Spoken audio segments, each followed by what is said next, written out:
Nabi Khidr AS mendatangiku dan beliau berkata, "Wahai Ahmad, sungguh demi Allah yang menggenggam jiwaku dan jiwamu, putihnya salju tidaklah sama dengan putihnya kain sutra yang dirajut.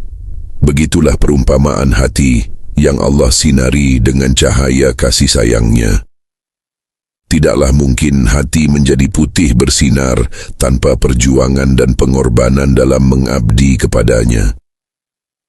Jika berharap hati menjadi tenang dengan mencari cara yang sesuai dengan nafsu dan amarah, sama saja dengan putihnya salju yang menutupi gunung berapi. Tidaklah kekal ketenangan dan kesejukan itu. Begitulah perumpamaan orang-orang yang mencari kebahagiaan tanpa keikhlasan berkorban dalam pengabdian kepada Allah Azza wa Jalla. Wahai Ahmad, sungguh telah tercatat mereka yang datang kepadamu atas perintah yang aku sampaikan, dan telah terikat mereka dengan perjanjian yang kokoh. Hendaklah mereka bersabar dan mengikuti segala yang telah engkau ajarkan kepada mereka, hingga Allah menurunkan rahmat dan keberkahan atas apa yang mereka jalankan.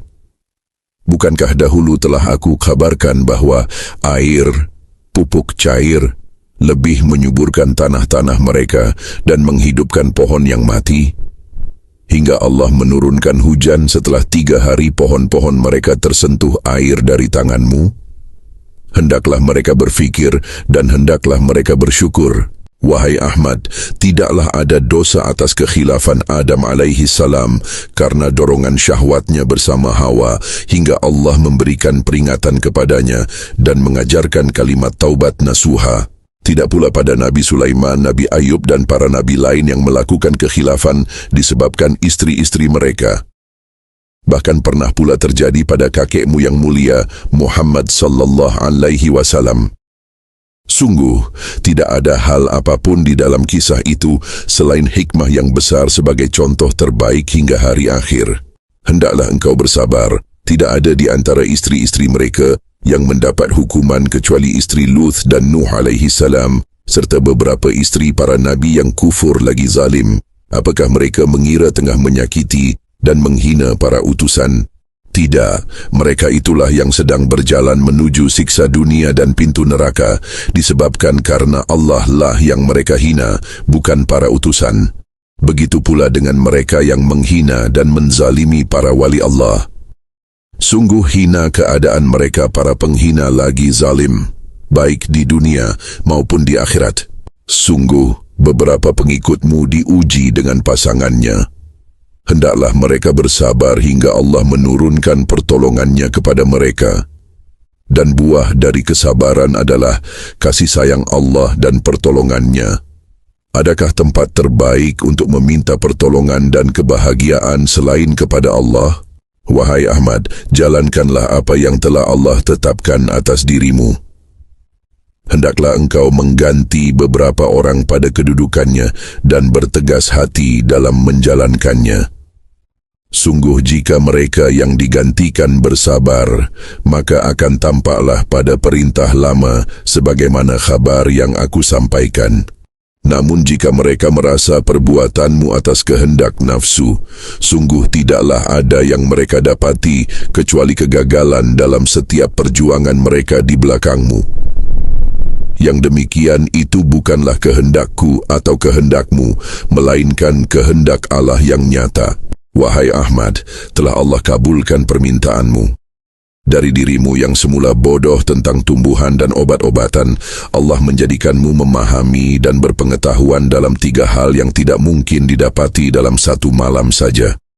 Apakah engkau masih ragu untuk menyampaikan kebenaran dan menjalankan perintahnya? Dan telah Allah datangkan pemuda yang menyokongmu dan setia, hingga akan kembali datang orang-orang yang akan berjuang bersamamu sebagaimana pemuda itu. Sungguh Al-Marsah telah ada dalam catatan surbanku. Apakah engkau masih menunda untuk memanggilnya dan menjadikannya memimpin soal pertanian bersama Lutfi sang mufti dalam perahumu? Janganlah engkau menundanya dan jangan pula ragu untuk menuliskannya. Tulislah. Wahai Ahmad, tidaklah Allah akan menunda kesembuhan bagi anak-anak yatim yang sakit yang ada dalam tanggungjawabmu, melainkan dalam masa 7 hari saja. Lalu ambillah kembali beberapa anak, agar mereka mendapatkan hak mereka dari Baitul Mal dan segala yang engkau usahakan. Hingga Allah mempercayai persahabatanmu dengan 1000 yatim piatu yang ditelantarkan kedua orang tuanya. Rawatlah mereka selama 7 hari dengan tanganmu, yang demikian itu lebih menenteramkan dirimu.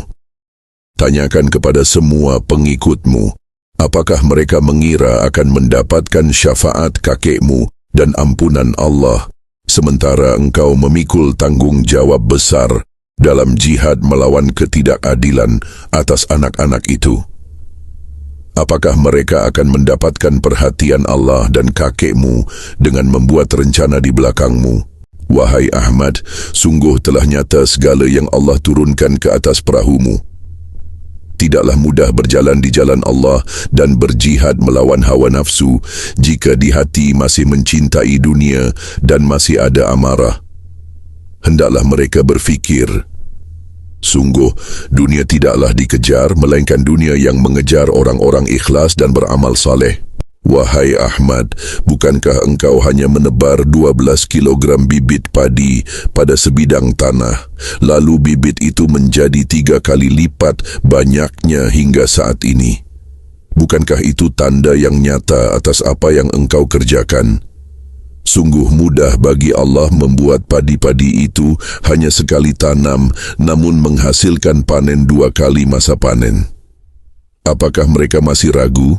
Sungguh Allah telah menurunkan hujan yang banyak, lalu Allah melipat gandakan bibit padi yang aku sebarkan, dan semua yang ada di tempat itu menyaksikannya.